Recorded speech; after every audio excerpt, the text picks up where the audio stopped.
Bueno, Manuel, muchísimas gracias por la nota, ya un clásico de nuestro programa, un golazo que anotaste, gol de... ¿Cómo estás? ¿Cómo te sentís? No, no, muy contento por este momento que estamos pasando. O sea, todos llegamos invictos a una final otra vez, así que nada, feliz y a disfrutar de este momento que estamos pasando. En lo personal seguramente muy contento porque el año anterior jugaste una final, defender los colores del verde y rojo que hoy quedaron afuera, pasó Huracán, defender los colores de la franja y en una nueva final, así que en lo personal felicitaciones de nuestra parte y decinos qué impresión tenés acerca del próximo partido que les espera. No, la verdad que muchísimas gracias, ¿no? La verdad que siempre es lindo jugar una final, como dije en todos los clubes que me jugar, siempre es lindo jugar una final.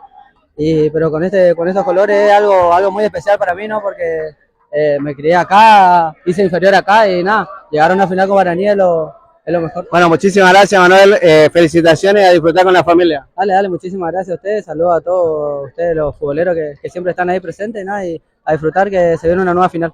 Muchísimas gracias. Gracias a ustedes.